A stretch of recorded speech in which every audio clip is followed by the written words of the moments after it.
Rusia, negara bekas jajahan Uni Soviet, lalu Iran, Turki, Syria, Libya, Ethiopia, Mesir, Sudan.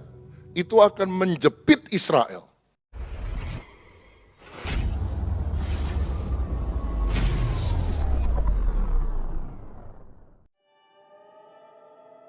Shalom sahabat khotbah populer. Yesus yang populer harus dikhotbahkan. Tahukah sahabat bahwa ada makna teologis yang terkandung di balik konflik yang terjadi di muka bumi?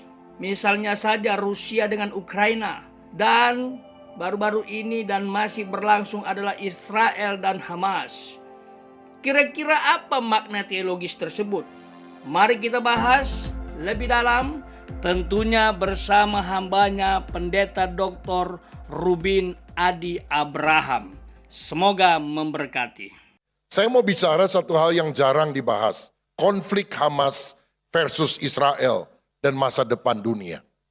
Hari Sabat atau Sabtu tanggal 7 Oktober 2023 yang lalu, Hamas tanpa aba-aba menyerang Israel dengan ribuan roket.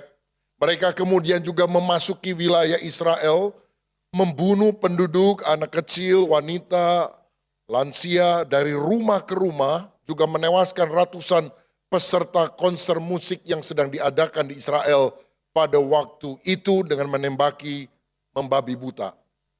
Israel kemudian segera membalas serangan Hamas itu dan membom kota Gaza, dan korban mati sudah lebih dari 3 atau 4 ribu orang sekarang dari kedua belah pihak. Dan kalau perang memang tidak ada yang diuntungkan, kedua belah pihak rugi. Dan doa kita mestinya perdamaian bagi kedua belah pihak. Saudara perlu tahu bahwa Hamas itu sebetulnya adalah milisi Palestina, kelompok garis keras yang mau menghapus Israel dari peta dunia. Dan yang menarik sekali, Hamas itu bukan partai yang berkuasa. Karena partai yang berkuasa sekarang adalah Fatah. Presidennya adalah Mahmud Abbas. Ini adalah turunan dari PLO yang dulu pernah didirikan oleh Yasser Arafat. Tetapi Hamas adalah fraksi yang lain. Ini dua selalu bertentangan memang. Kalau ini garis keras Hamas, barangkali kalau di sini HTI, FPI. Kalau pemerintahan yang sah sekarang adalah Fatah dengan presidennya Mahmud Abbas. Dan Mahmud Abbas beberapa hari yang lalu sudah mengumumkan bahwa dia tidak bertanggung jawab soal apa yang dilakukan oleh Hamas. Saudara-saudara, pertanyaannya apakah Hamas dan Gaza ada di dalam Alkitab atau tidak? Kalau saya baca dalam Kejadian 6 ayat 11, ada firman yang berkata demikian. Kejadian 6 ayat 11. Adapun bumi itu telah rusak di hadapan Allah dan penuh dengan kekerasan. Kata kekerasan yang dipakai di sini dari bahasa Inggrisnya violence berasal dari kata Ibrani, Hamas. Hamas yang dicatat di dalam Alkitab artinya violence, kekerasan. Bagaimana dengan Gaza? Gaza adalah kota yang berkali-kali dicatat dalam Alkitab Perjanjian Lama. Ini kota yang sangat tua. Juga di Perjanjian Baru ada sedikit catatan tentang Gaza. Salah satunya saya mau bacakan. Bisa tolong dimunculkan ayatnya, Amos 1 ayat 6 dan 7. Beginilah firman Tuhan, karena 3 perbuatan jahat Gaza, bahkan 4, aku tidak akan menarik kembali keputusanku. Oleh karena mereka telah mengangkut ke dalam pembuangan suatu bangsa seluruhnya untuk diserahkan kepada Edom, aku akan melepas api ke dalam tembok Gaza sehingga purinya dimakan habis. Ini nubuatan bahwa kota-kota di Gaza akan dimakan api sehingga puri-purinya akan habis. Pertanyaan pentingnya adalah, apakah perang Hamas versus Israel adalah perang yang dinubuatkan oleh Alkitab? Apakah ini akan mengakibatkan perang dunia ketiga? Jika misalnya Amerika Serikat dan negara barat membantu Israel, sedangkan Iran, Rusia, dan juga China membantu Palestina misalnya. Mari kita pelajari peta sejarah akhir zaman supaya kita tidak buta terhadap apa yang sedang terjadi. Karena saya percaya Alkitab adalah firman Allah yang sudah memberitahukan dulu ribuan tahun yang lalu sebelum sebuah peristiwa terjadi. Itu sebabnya mengapa saya percaya Alkitab adalah firman yang diilhamkan oleh Allah. Peristiwanya belum terjadi, tapi semuanya sudah ada di sini. Nah, kalau kita baca di dalam Matius 24 ayat 6 dan 7, kita memperhatikan bahwa perang merupakan tanda zaman. Dikatakan demikian, kamu akan mendengar deru perang atau kabar-kabar tentang perang, namun berawas-awaslah, jangan kamu gelisah sebab semuanya itu harus terjadi, tetapi itu belum kesudahannya. Sebab bangsa akan bangkit melawan bangsa dan kerajaan melawan kerajaan, akan ada kelaparan dan gempa bumi di berbagai tempat. Sekarang kita sudah mendengar deru perang, kabar-kabar tentang perang. Waktu lalu kita dengar jangan-jangan Taiwan akan dicaplok oleh China. Seperti Hong Kong juga kan sudah berada di bawah China sekarang. Tapi belum sampai perang, yang gak terduga terjadi. Rusia, Ukraina belum beres, sekarang Hamas melawan Israel. Tetapi jelas bahwa perang merupakan tanda bahwa kedatangan Tuhan sudah semakin dekat. Dan perang-perang yang terjadi di dunia ini akan mengarahkan kita pada dua perang besar pada akhir zaman. Perang dunia yang disebut pertama perang Gog dan Magog, Yeskiel 38-39, klik. Dan perang Harmagedon, Wahyu 16 dan Wahyu pasal yang ke-9. Dan intinya adalah Israel akan menjadi senternya. Israel akan menjadi pusatnya. Jadi walaupun Rusia, Ukraina, kalau misalnya Taiwan terjadi perang atau manapun terjadi perang, selama belum menyentuh Israel, rasanya belum terlalu dekat. Tapi kalau sudah Israel jadi pusatnya, kita harus waspada. Kedatangan Tuhan sudah sangat singkat. Saudara, ada seorang bernama Abraham dipanggil Tuhan keluar dari Ur Kasdim, yang sekarang ada di Irak, lalu menuju tanah Kanaan, tanah perjanjian. Kemudian Abraham dan anaknya Ishak dan anaknya Ishak yaitu Yakub, ini disebut sebagai bapak leluhur atau patriarh bagi Israel. Karena merekalah yang menjadi cikal bakal bangsa dan negara Israel. Dan Israel pernah tinggal di Mesir selama 430 tahun, pindah dari Kanaan ke Mesir. Pada zaman Kanaan mengalami kelaparan, lalu kemudian Yusuf menjadi Perdana Menteri di Mesir. Mereka pindah semua ke Mesir. Tapi kemudian ketika Yusuf sudah mati dan ada Firaun yang menekan orang Israel, maka kembalilah bangsa ini ke Kanaan dipimpin oleh Musa, di mana ada mujizat, laut terbelah menjadi dua. Yang membawa masuknya adalah penerus Musa, yaitu Yosua, yang kemudian membagikan tanah Kanaan kepada 12 suku. Pertanyaannya, apakah sudah ada bangsa yang menduduki Kanaan pada waktu itu? Ya, bangsa asli di sana, ada bangsa Awi, bangsa Girgasi, dan sebagainya. Semua bangsa itu sudah punah dan tidak ada lagi sekarang. Kemudian masuk zaman hakim-hakim, dan masuk zaman raja-raja. Raja Israel yang pertama adalah Saul, dilanjutkan oleh Daud, dan kemudian mencapai puncak kemegahannya, kekayaannya pada waktu Salomo menjadi raja. Tapi setelah anak Salomo memerintah, yaitu Rehabeam, kerajaan ini terbelah menjadi dua. Karena ada yang tidak suka dengan Rehabeam. Lalu Yerobeam menjadi negara tandingannya. Sejak itu Israel terbagi antara utara, yang disebut kerajaan Israel dengan ibu kotanya Samaria, yang kemudian hari ditawan oleh pasukan Asyur tahun 721 sebelum Masehi, dan kemudian tidak balik lagi. Bangsa ini kemudian terserak-serak kemana-mana, udah kawin dengan macam-macam bangsa. Yang lebih bertahan yang bagian selatan, bangsa Yehuda dengan ibu kotanya Yerusalem. Mereka memang pernah ditawan pada tahun 586 sebelum Masehi oleh Babilonia, Nebukadnezar. Tapi kemudian 70 tahun setelah itu mereka kembali lagi ke Yerusalem atas perintah Raja Persia yang bernama Koresi. Dan sejak orang Israel kembali lagi ke tanah Kanaan, maka Israel dijajah silih berganti oleh macam-macam negara. Bahkan ketika Yesus lahir di Bethlehem, Pada waktu itu Kanaan sedang dijajah oleh Romawi, saudara.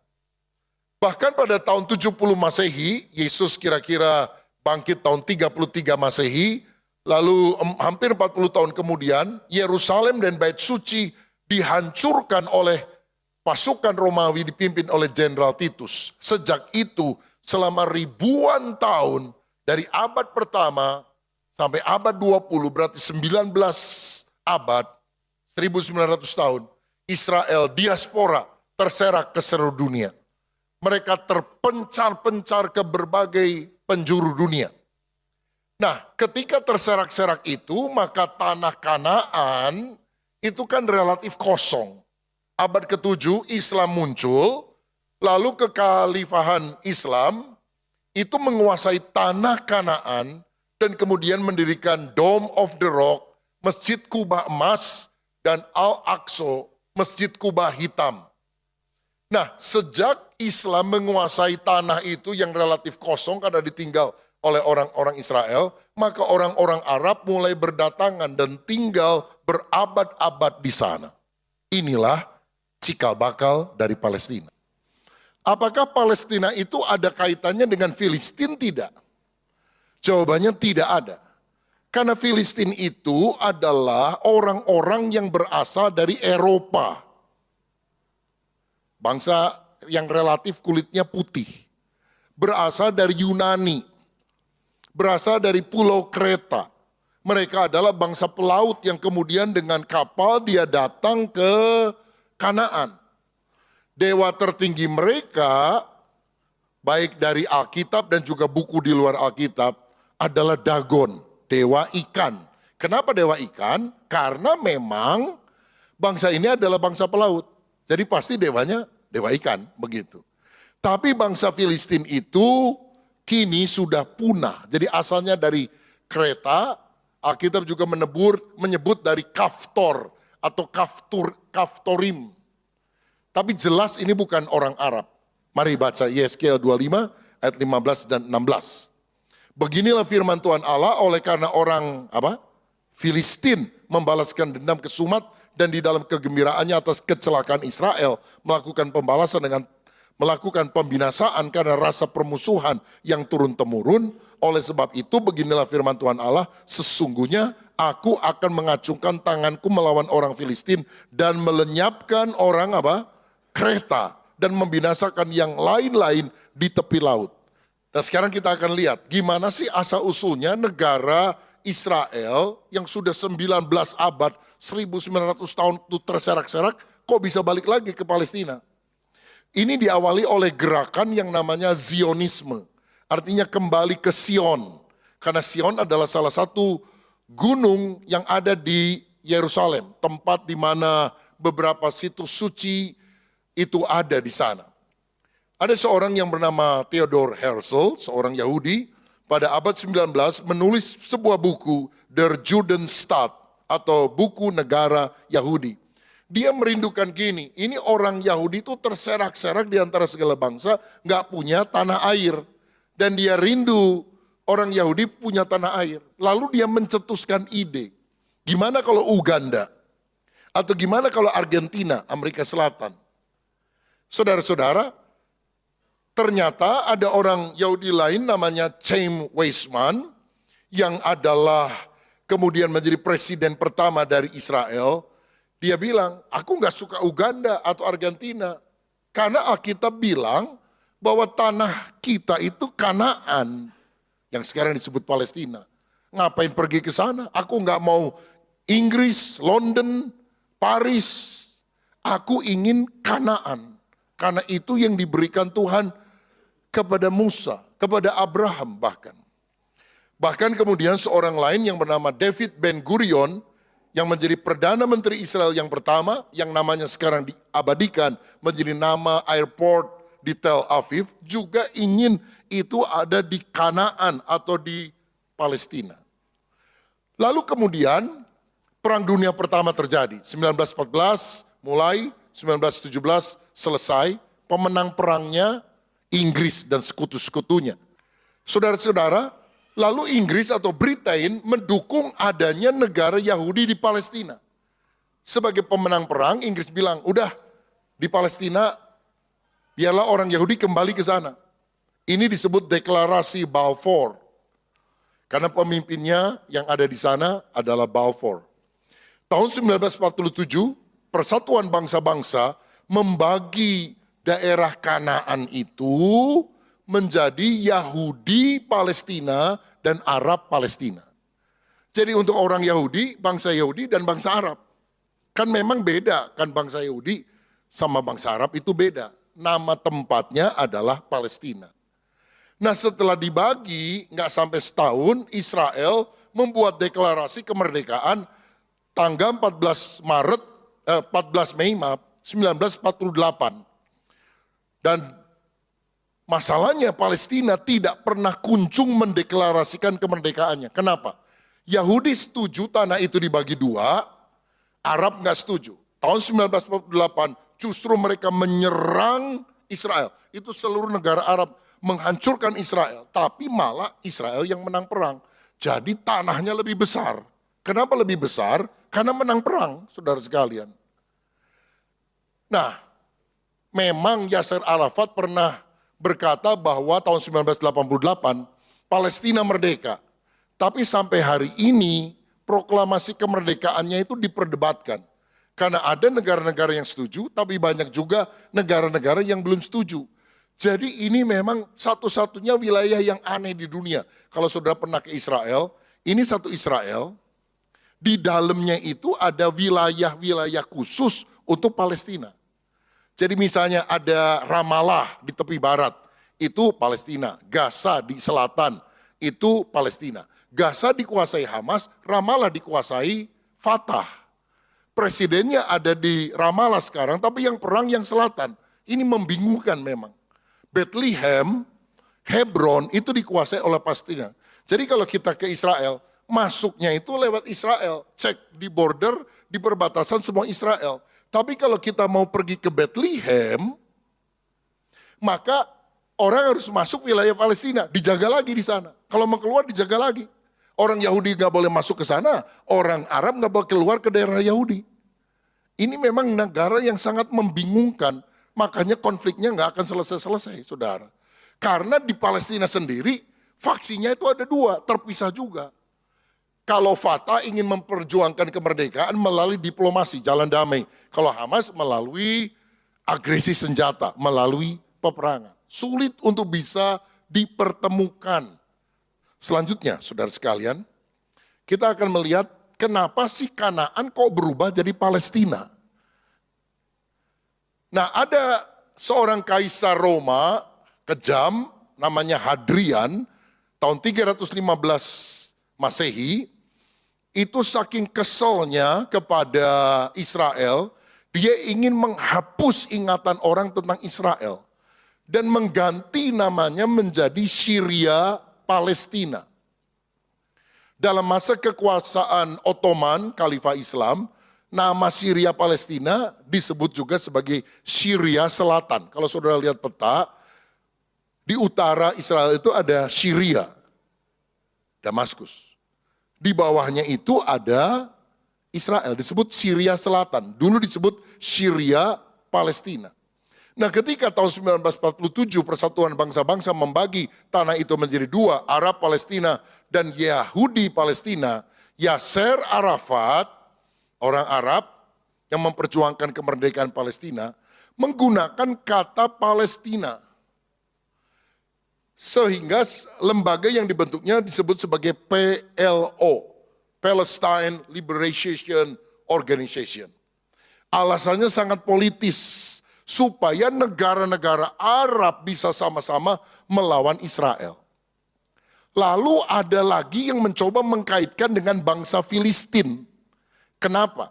Karena Filistin itu kan datang lebih dulu daripada Musa pada waktu dia balik dengan orang Israel dari Mesir. Jadi kalau Filistin berkaitan dengan Palestina,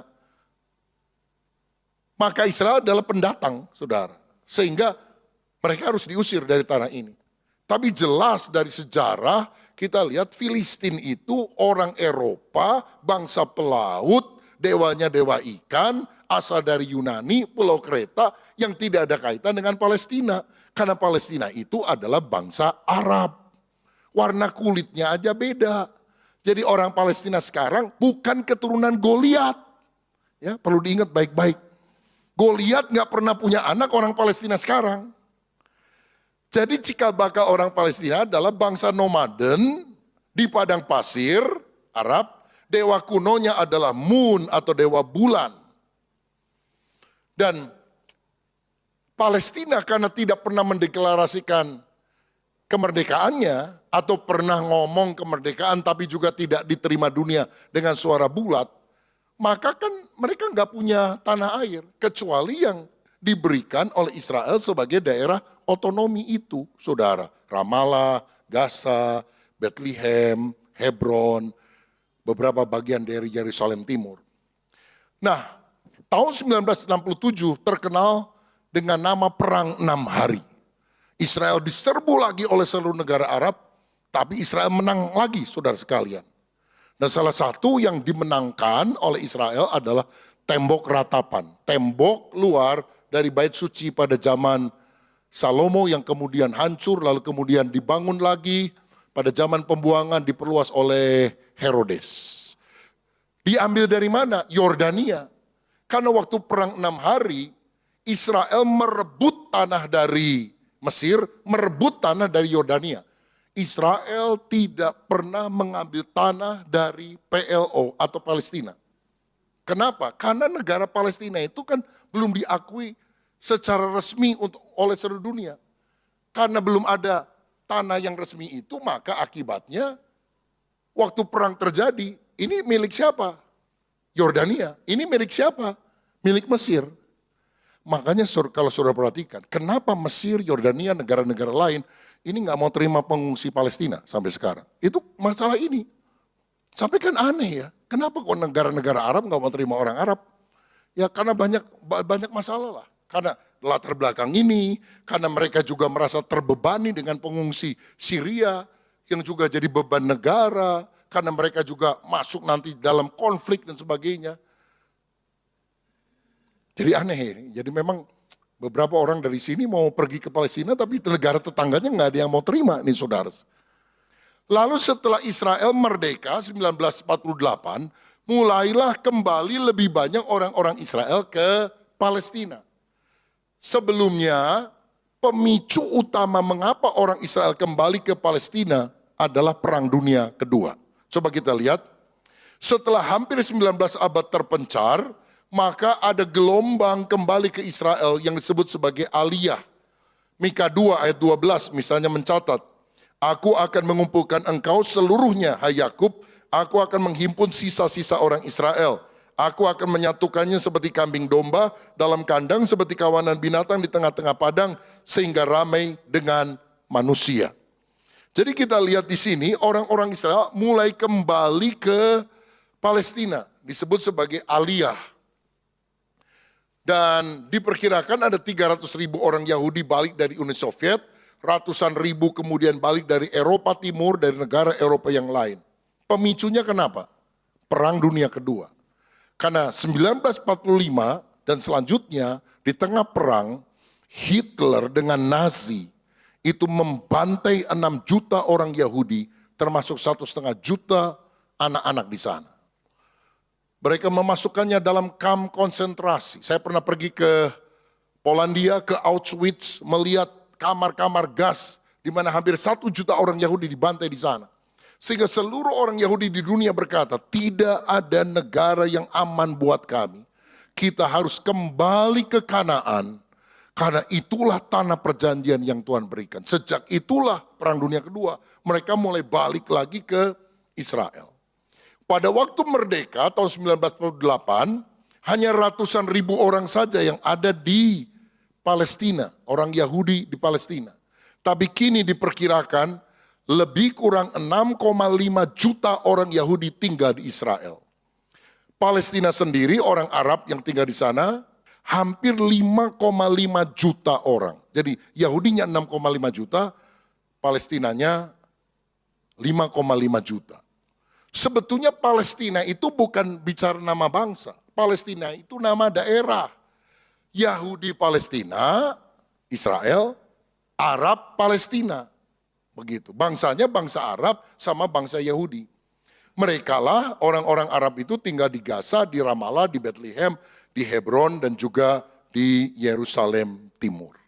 Nah, tetapi seperti saya katakan tadi, perang-perang ini akan mengarah pada dua perang besar di akhir zaman, yaitu perang Gog dan Magog, dan disusul oleh perang Harmagedon. Sekarang saya jelaskan Gog dan Magog. Menurut Alkitab, Yeskiel 38, Israel akan diserang oleh bangsa dari utara sekali. Kalau kita lihat peta Israel, utaranya itu bagian atas Turki. Atas lagi Rusia, negara bekas Uni Soviet. Jadi Alkitab bilang bahwa satu kali Israel akan diserang oleh negara-negara dari utaranya Israel. Dan ini mengarah pada Rusia sebetulnya. Gog, Magog. Siapa sih yang dimaksudkan dengan Magog? Kalau kita lihat Kejadian 10 ayat 1-3. Inilah keturunan Sem, Ham, dan Yafet, anak-anak Nuh. Setelah air bah itu lahirlah anak-anak lelaki bagi mereka. Keturunan Yafet ialah Gomer, Magog, Madai, Yawan, Tubal, Mesek, dan Tiras. Lalu ayat 3, keturunan Gomer ialah Askenas, Rifat, dan Togarma.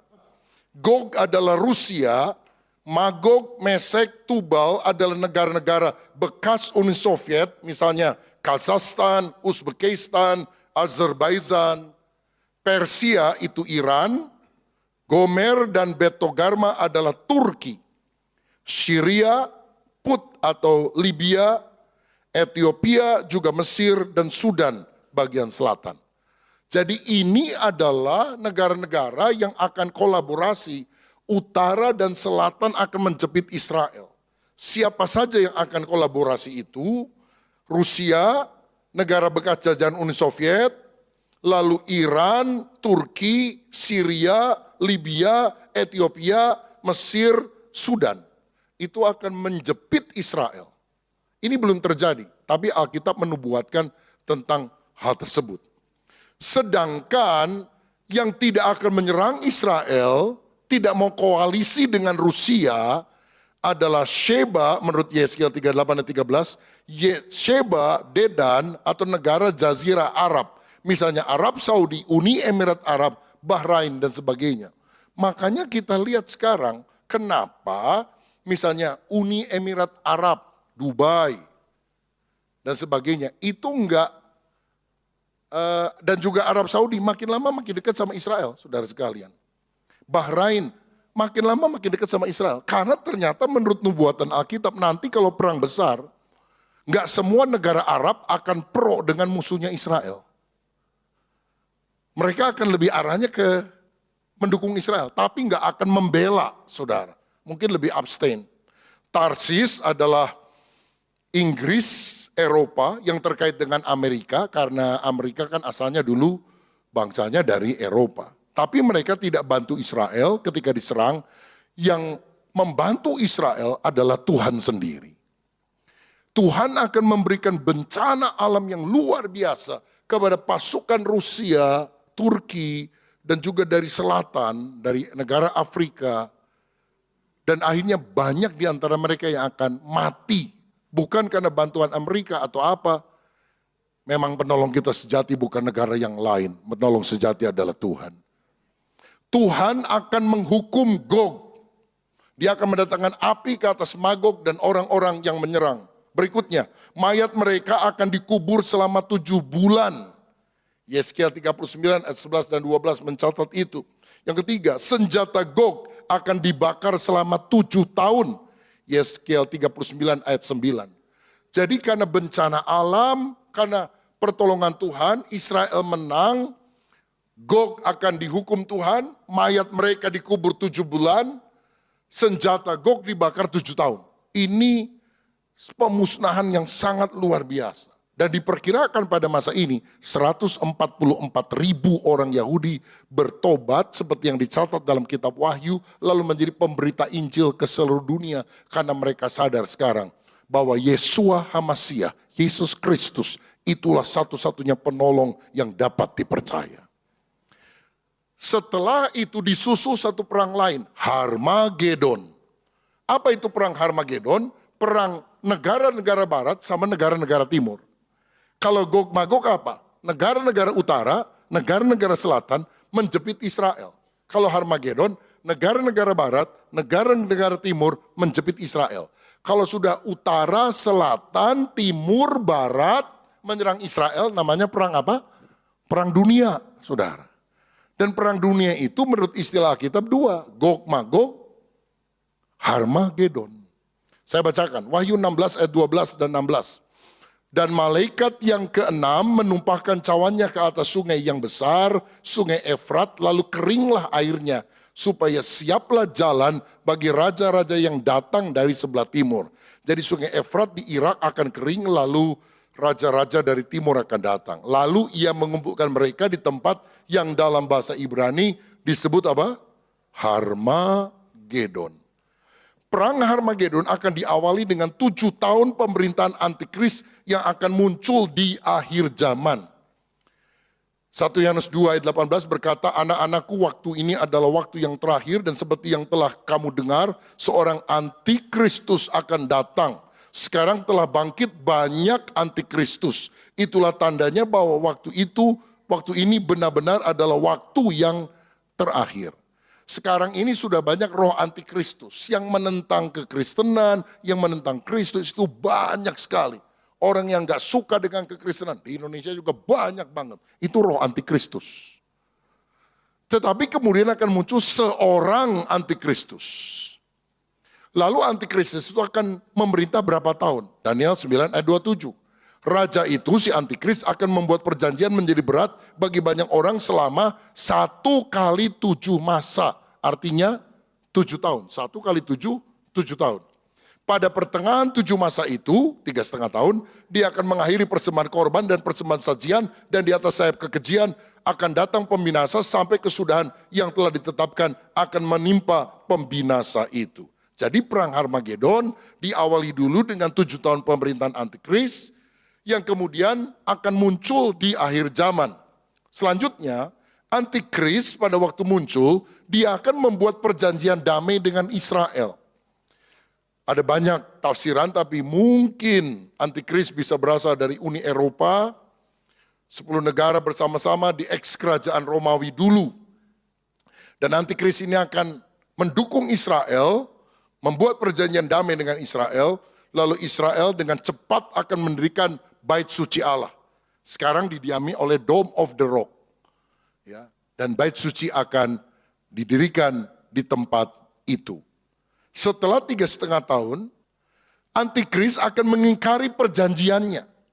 Antikris berusaha mewujudkan pemerintahan tunggal dunia, one world government, bahkan dia akan minta disembah sebagai Allah dan menganiaya Israel. 2 Tesalonika 2 ayat 3 dan 4 berkata, janganlah kamu memberi dirimu disesatkan orang dengan cara yang bagaimanapun juga. Sebab sebelum hari itu haruslah datang dahulu murtad dan harus dinyatakan dahulu manusia durhaka yang harus binasa. Yaitu lawan, anti, yang meninggikan diri di atas segala yang disebut atau yang disembah sebagai Allah. Bahkan ia duduk di bait Allah dan mau menyatakan diri sebagai Allah. Jadi setelah bait Allah dibangun kembali oleh orang Israel, antikris bilang, kamu sembah aku sekarang. Karena aku yang mengizinkan bait Allah berdiri kembali. Orang Yahudi tidak mau menyembah si antikris. Maka disiksa, dibunuh, dianiaya. Kejadian seperti Hitler, Nazi membinasakan orang Yahudi akan terjadi lagi. Bahkan dalam skala yang lebih besar. Next, kemudian Israel akan diserang oleh bangsa dari timur. Wahyu 19 ayat 15-16 berkata, maka dilepaskan keempat malaikat yang telah disiapkan bagi jam dan hari dan bulan dan tahun untuk membunuh 1/3 dari umat manusia. Sekarang ini yang mati di Israel itu kira-kira 4 ribuan kan dari kedua belah pihak. 5 ribu lah katakan. Nanti sepertiga umat manusia. Sekarang dunia berapa? 7 miliar lah ya. Kalau 7 miliar lebih, sepertiganya itu kira-kira hampir 2,5 miliar mati. Jadi 4.000, 5.000 kalau dalam jumlah nggak ada bandingannya dibandingkan dengan apa yang akan terjadi pada perang terbesar pada akhir zaman. Sepertiga umat manusia akan mati. Dan jumlah tentara itu ialah 20.000 laksa pasukan berkuda. Aku mendengar jumlah mereka. 200.000 laksa itu berapa? 200 juta. Negara mana yang bisa mendatangkan tentara 200 juta ke Israel kalau bukan China? Nggak mungkin, saudara-saudara. Saya baca ya, TNI sama Polri di Indonesia 800.000 orangnya. Pasukan cadangan 400.000. Kalau di total 1,2 juta, dikit banget loh saudara. Nanti para milisi akan dipersiapkan. Saya rasa China, Jepang, apalagi Korea Utara, ya, mungkin India, karena India juga manusia yang banyak banget, akan menyerang Israel. Ngeri nih, 200 juta. Mereka akan menyerang Israel, diserang bangsa-bangsa dari timur. Berikutnya, di akhir perang, antikris dan nabi palsu akan ditangkap, dilemparkan ke lautan api. Apa yang menyudahi perang Harmagedon? Siapa yang menang? Jawabannya yang menang Tuhan Yesus. Karena waktu lagi sengit peperangan, Israel udah nggak bisa apa-apa. Tuhan yang pertama kasih bencana alam di Gog Magog, yang kedua Tuhan sendiri akan datang dengan malaikatnya, dengan orang kudusnya, dan yang pertama ditangkap adalah si antikris dan nabi palsu, dilemparkan ke lautan api, ke neraka, ke Gehenna, saudara. Wahyu 19 ayat 20. Maka tertangkaplah binatang itu bersama dengan dia, nabi palsu, yang telah mengadakan tanda-tanda di depan matanya, dan dengan demikian ia menyesatkan mereka yang telah menerima tanda dari binatang itu dan yang telah menyembah patungnya. Keduanya dilemparkan hidup-hidup ke dalam lautan api yang menyala-nyala dan belerang. Jadi siapa penghuni neraka pertama? Antikristus dan nabi palsu. Kalau orang jahat masa kini mati kemana? Ke Hades, alam maut. Nanti akan dihakimi pada pengadilan tahta Allah yang besar. Tapi nanti, belum sekarang. Setan kapan dimasukkannya? Setelah pada ujungnya. Jadi yang dimasukkan lebih dulu adalah antikris dan nabi palsunya. Baru nanti bosnya datang gitu, saudara. Antikris dulu. Dan waktu Yesus datang ke bumi, tujuannya adalah mendirikan kerajaan 1000 tahun damai, milenium. Dia akan mendarat menurut Zakaria 14 ayat 4 di Bukit Zaitun. Maka Yesus juga akan mendarat di Israel, di Bukit Zaitun. Dia akan menggenapi janjinya kepada Abraham dan Daud. Apa janji Tuhan kepada Abraham? Tanah perjanjian yang kuberikan kepadamu, Kejadian 15 ayat 18. Dari sungai Mesir sampai sungai Efrat. Jadi Israel itu saudara akan besarnya mulai dari sungai Mesir sampai ke sungai yang besar itu sungai Efrat. Jadi daerah Israel sekarang itu kecil dibandingkan apa yang Tuhan sudah janjikan. Dari Mesir sampai ke Irak. Itu akan jadi daerah Israel. Kapan? Belum terjadi. Nanti kerajaan 1000 tahun. Jadi janji Tuhan kepada Abraham akan digenapi. Yang kedua janji Allah kepada Daud. Bahwa keturunan Daud akan ada raja yang memerintah kekal. Tahtanya kokoh selama-lamanya. Siapa itu? Salomo mati. Anaknya Salomo mati. Hanya satu yang disebut sebagai anak Daud, Mesias, Yesus, yang akan menjadi raja di atas segala raja. Sampai selama-lamanya. Ibu kotanya mana? Yerusalem, yang sekarang ada di Palestina itu. Jadi ibu kota pemerintahan dunia. Rajanya siapa? Yesus. Indonesia masih ada? Mudah-mudahan masih ada, saudara. Karena negara-negara yang pro kepada antikris, itu akan dibinasakan. Tapi yang nggak menyembah antikris, itu masih dibiarkan. Jadi kerajaan 1000 tahun masih ada dosa. Nanti di kerajaan kekal nggak ada dosa. Di kerajaan 1000 tahun masih ada dosa. Masih ada penginjilan? Masih. Orang masih lahir, mati dan sebagainya? Masih. Kalau dia masih pakai jubah tubuh manusia masih bisa. Gitu. Jangan dipikir nanti antikris datang kiamat. Enggak, kiamat masih jauh, saudara. Ya, setelah kerajaan 1000 tahun, ibu kota Yerusalem, negara-negara masih ada. Selanjutnya, langit dan bumi yang sekarang ini akan lenyap oleh nyala api. 2 Petrus 3 ayat 10. Itulah yang disebut kiamat. Kiamat itu kapan? Setelah kerajaan 1000 tahun damai yang diperintah oleh Yesus. Maka kiamat, langitnya binasa oleh api, buminya binasa oleh api. Diganti oleh apa? Langit baru dan bumi baru. Nanti akan ada langit yang baru, bumi yang baru. Mirip seperti sekarang, tapi jauh lebih indah, jauh lebih luas dan tidak ada dosa. Itu yang paling penting. Itu akan diciptakan Tuhan. Lalu ibu kotanya dari langit baru dan bumi baru adalah Yerusalem baru, Wahyu 21 ayat 1-3, yang turun dari sorga. Sehingga Allah akan bersama dengan manusia di dalam kekekalan. Jadi ada kerajaan 1000 tahun yang akan merger dengan kerajaan kekal sampai selama-lamanya.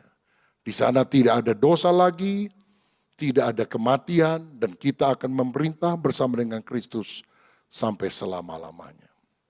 Jangan takut, walaupun semua terjadi. Gini loh skenarionya. Siapa yang menang? Aku akan jadi raja. Aku akan jadi satu-satunya Tuhan. Itu Israel gimana Tuhan? China gimana? Indonesia gimana? Ini ada petanya seperti ini nih. Ya. Indonesia nggak tahu ini nanti pro kemana, saudara. Indonesia itu sebetulnya negara non-blok. Ya, tidak mau blok sini, tidak mau blok sana. Karena Indonesia zero enemy, nggak mau punya musuh. Tapi heran sekarang kutukan dilakukan ke Israel. Menurut saya sudah nggak negara non-blok kalau begitu. Lagi pula kutukan karena masalah rumah sakit di Gaza, setelah diteliti sekarang, yang ngebomnya ternyata bukan Israel, yang ngebomnya gagalnya pemboman yang dari Hamas sendiri. Aduh, kan malu saudara sekalian.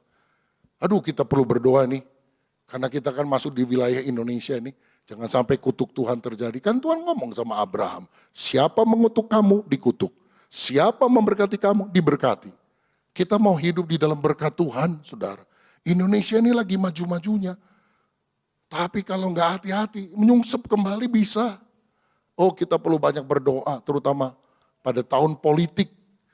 Banyak sekali manuver-manuver terjadi. Berlindung pada firman Tuhan. Banyak doa supaya Indonesia mengalami keselamatan dari Tuhan.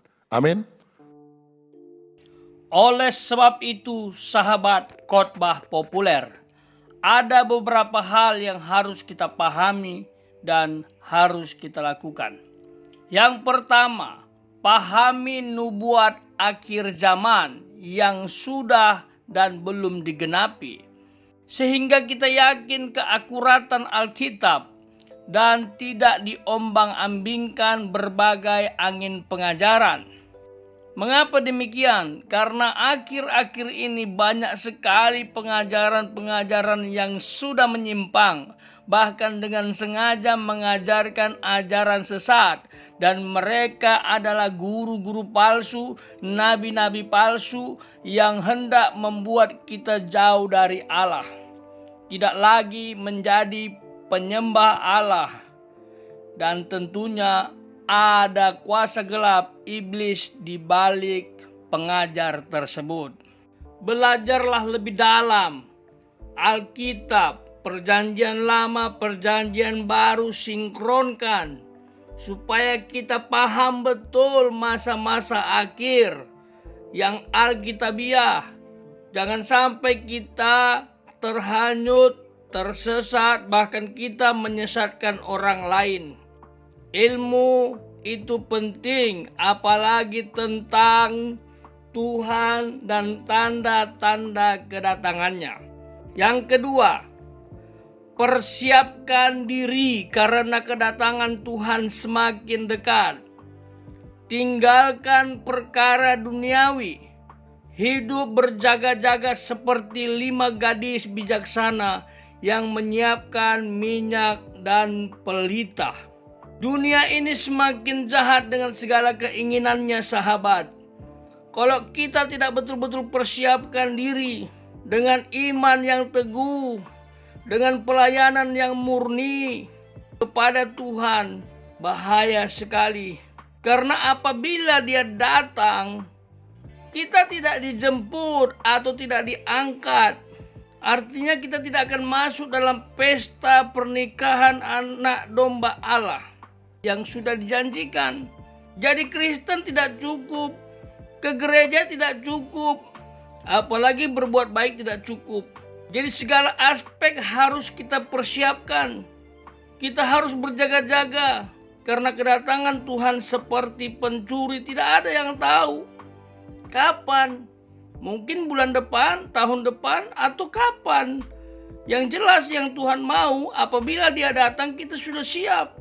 Dan kalau kita tidak diangkat oleh Tuhan, maka kita akan masuk dalam masa yang sangat mengerikan, yaitu tribulasi, di mana antikris tunggal akan menguasai dunia dan kita akan semakin menderita dan sangat menyedihkan. Jadi pastikanlah iman kita sungguh-sungguh kepada Yesus. Perbuatan kita mempermuliakan Dia. Dan bangunlah terus pengharapan-pengharapan yang baik, yang puncaknya adalah menantikan kedatangan Tuhan. Kedatangan Tuhan adalah masa yang penuh dengan sukacita. Itulah penghiburan kita yang sebenarnya. Di bumi kita sudah memikul salib. Begitu dia datang jemput orang beriman, orang percaya, maka sukacita melimpah akan terjadi di muka bumi ini. Apakah sahabat salah satunya? Yang ketiga, perbanyak doa agar masa anugerah keselamatan masih diberikan dan kita makin giat memberitakan Injil. Yang ketiga ini tidak kalah penting. Ini adalah amanat agung tercatat dalam Matius pasal 28 ayat 19 sampai 20. Kita diminta untuk menjadikan segala bangsa menjadi murid Kristus dan membaptiskan mereka dalam nama Bapa, Anak, dan Roh Kudus. Penginjilan adalah kekuatan Allah. Selain berdoa, kita juga memberitakan Injil. Selain kita persiapkan diri kita untuk menyambut kedatangan Tuhan, pastikan kita juga sudah beritakan Injil. Kita bisa gunakan banyak hal. Kita bisa face to face. Kita bisa door to door.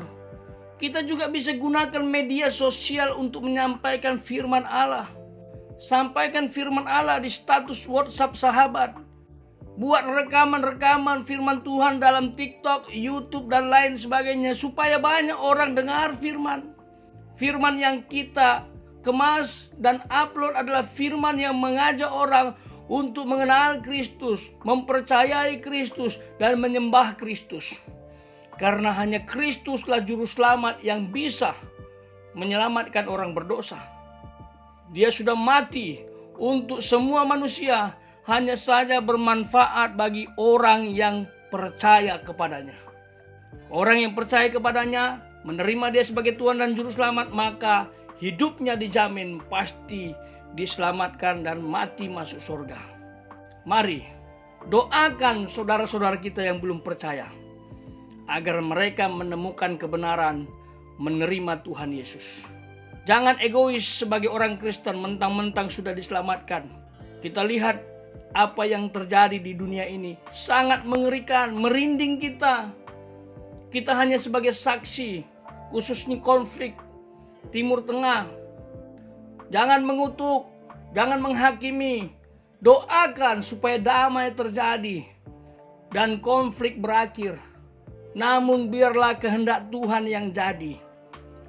Kadang-kadang kita nggak paham misteri ilahi di baliknya.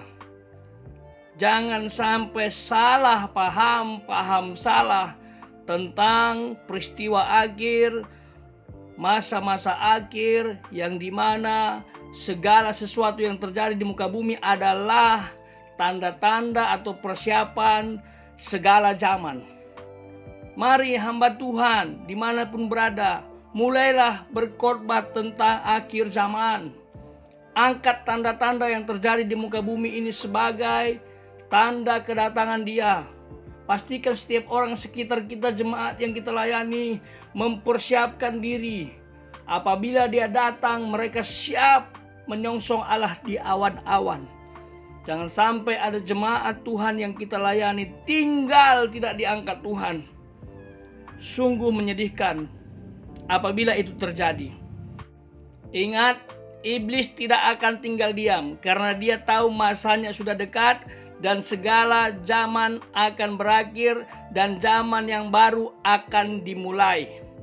Itu sebabnya dia akan merekrut partner sebanyak mungkin untuk jatuh dalam dosa, menolak Allah, meninggalkan Tuhan, menjadi seteru Allah.